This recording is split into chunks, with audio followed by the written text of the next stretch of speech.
So from 2012 to 2019, you ran a ring from 2012. That's 7 years. But you raided the place in 2015. Yeah. Does that make sense?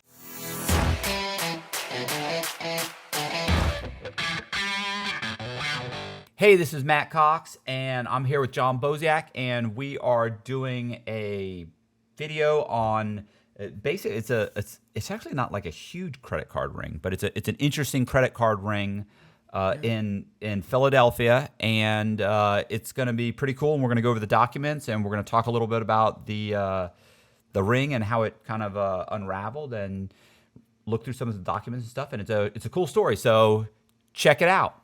Basically, what it was, a few guys out in Pennsylvania, they all got caught making credit cards. Now, it doesn't really say if they were actually manufacturing the credit cards like I was or what they were doing, but apparently they were just taking the dump information, programming cards, and then they were having people go out. They had like a ring of thieves that would go out to the store and swipe. Right. You know, which is like that's the basic operation for anybody who's like a low-level street dude. You know what I mean? Like, they're not a wholesaler. They're not actually mining and hacking. They're not, so none of the operation that they were doing was sophisticated. They were just like a bunch of street dudes who kind of figured out like, oh wow, we can get dumps, and it's not hard to encode dumps. I can teach somebody how to do that in 2.5 minutes. Right. But you're saying that's because these guys all have like, these are like, aren't they Ukrainian or something, or is it? No, these are I don't know if they're African or they're American. I don't know if they're American, but just from their names. Might be Nigerian. Yeah, I don't know. It doesn't specify, but I have pictures of these guys, and they're not they're not Caucasian. Okay. So. I don't know why I thought. No, it just says. I know what it was, because when we were reading the indictment, the carding forums were from Russia and the Ukraine. That's why I thought they were Ukrainian. Well, that's just where they were buying the information. Yeah. Forget it. That's messed up. Anyway, I messed up. Anyway. So yeah, there's so it says 2 Philadelphia men convicted of running credit card fraud ring using 200,000 plus stolen accounts. Right. So I don't know how they calculated that. Somehow they calculated that these guys had used over 200,000 dumps. They purchased. I don't know how they could have used that many. Maybe they had purchased that much on their computers. Like they hadn't gotten to them all yet, probably. Yeah. What about? There's a few other things here that just not really as clear, because the more I get into the story about how they got caught and the timeline of when all of this took place, there's some discrepancies. Yeah. Okay, so the actual indictment in the United States District Court for the Eastern District of Pennsylvania, in criminal number 19-392. This is all readily available. I found all this on Google. This document was filed on February 8th, 2022. 2022, yeah. This year. Of this year.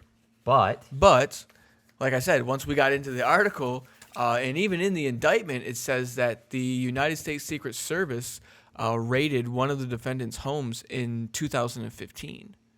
Right. It said it went from but then it says the ring. They ran the ring from 2012 to 2019. 2016 to 2019.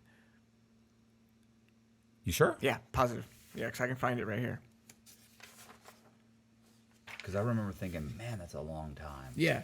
But then they said they raided the house in 2015. Right. So that doesn't make sense. Yeah. So there's a lot of indiscrepancies about when this actually took place, when the people actually went to jail, because then you can look people. I looked a few of these guys up on the FBOP website. I'm like, okay, well, these guys have to be in custody then. If all this just happened this year, they got to be in custody. You know what I mean? Like, so then we could start looking them up, and these guys were released in 2019. Right. You want me to find it? What year? Yeah. What? How long did they run it? Yeah, you're right. Hold on. Oh, you're right. 2012 to 2019. Yeah, 2012. So I'm always second guessing everything you say, and you're usually right. I don't know why.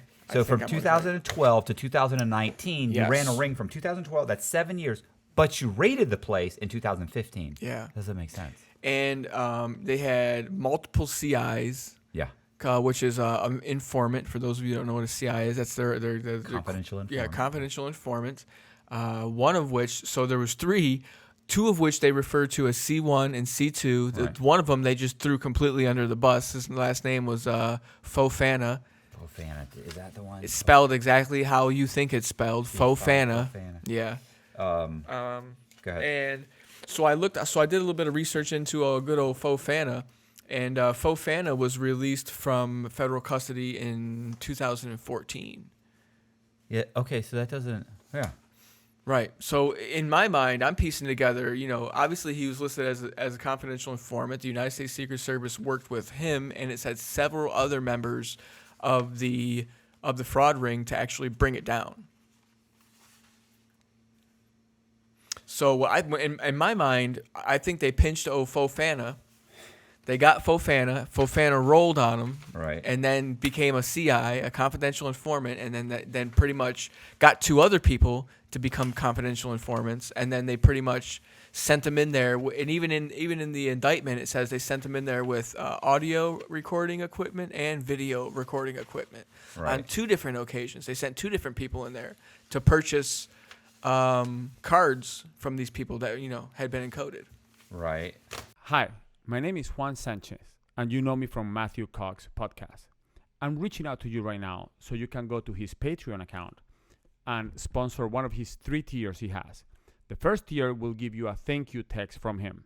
The second tier will give you access to all of his videos, including the ones that I'm in, full length. Sorry. The third tier includes all of that, plus one of these wonderful collectible paintings. Listen, I know there is hungry children in Africa.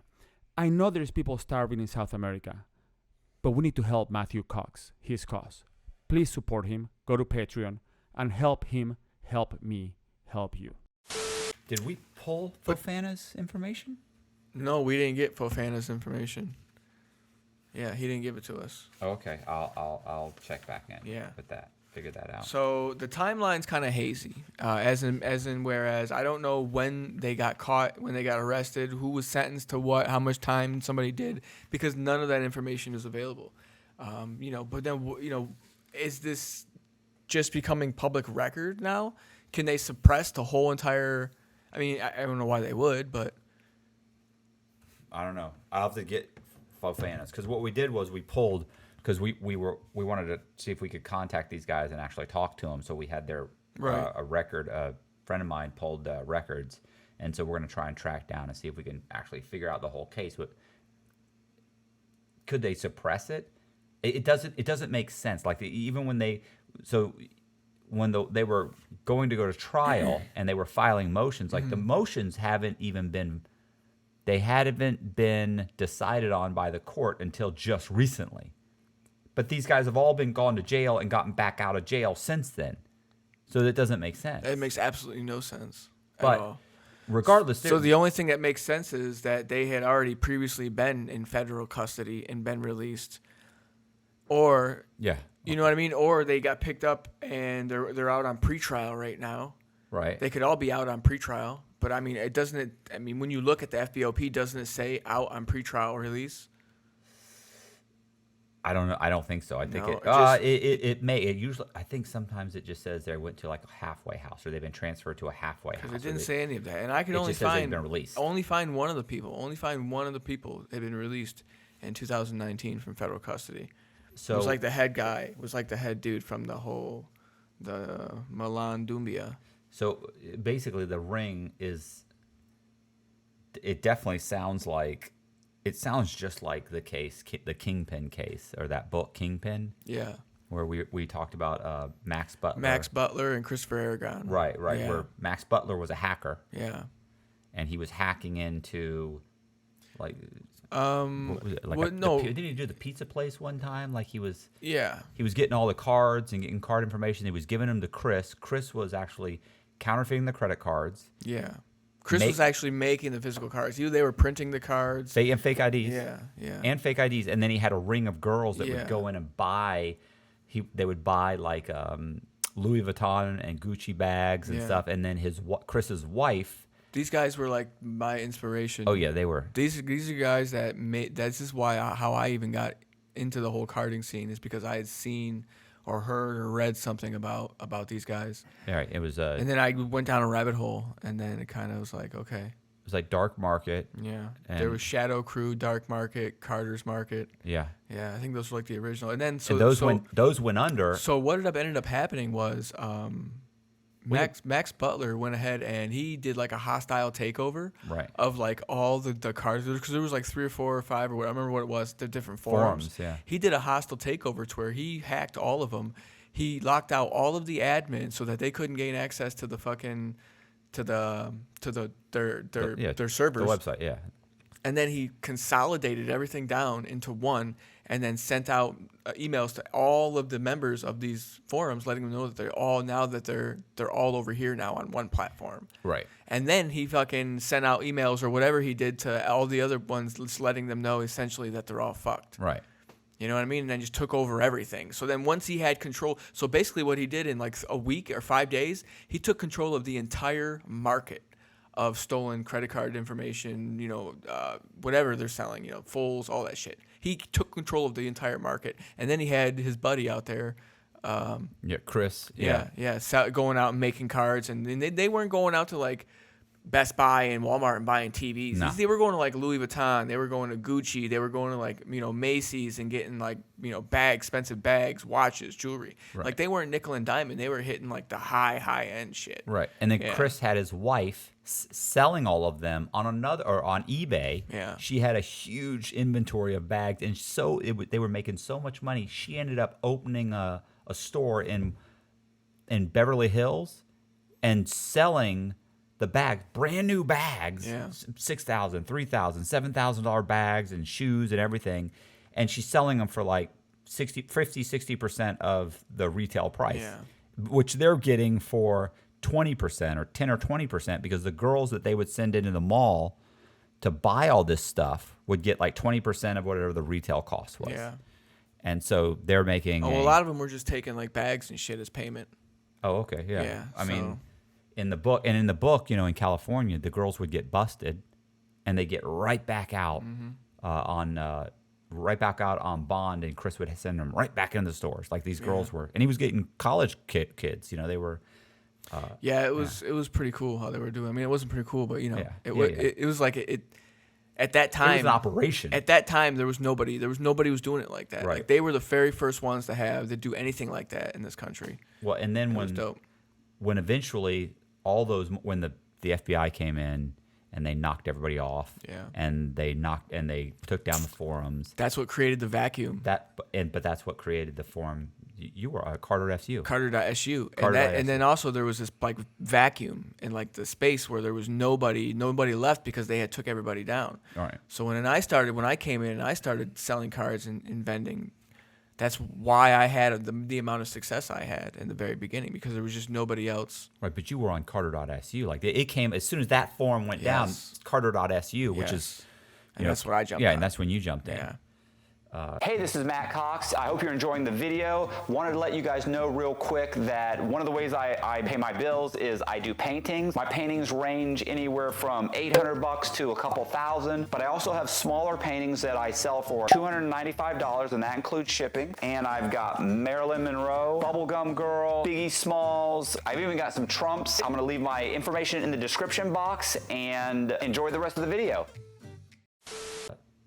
Yeah, that's like that. Like what these guys were doing in Philadelphia is the same basic thing on a smaller scale. Well, who knows how big the scale is? Like, well, they said 200,000 cards, and then they said that means they had to have proven that. Right.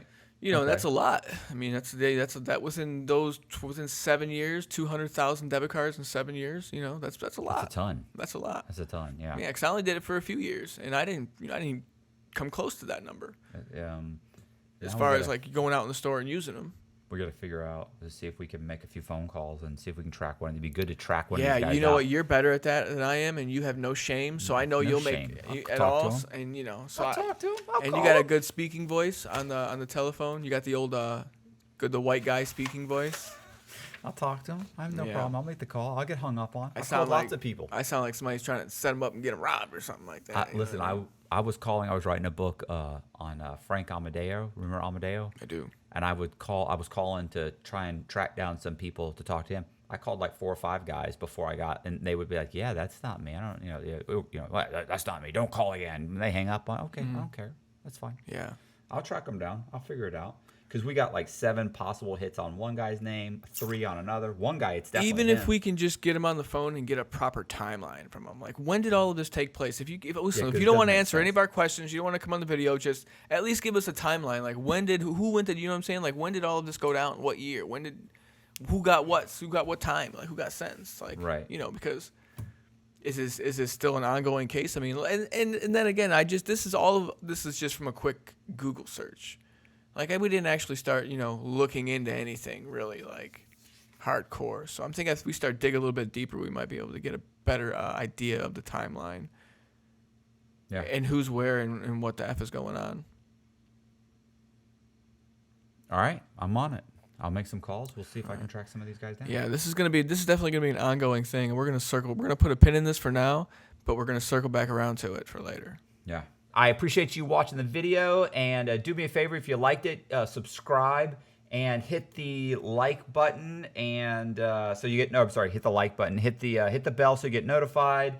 Leave a comment in the comment section, and I'll try and get back with you. Also, I sell paintings.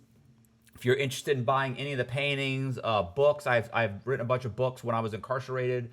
Wrote a book on John Boseak, and it's called Bent, and they're all available on Amazon, and all the links are in my description.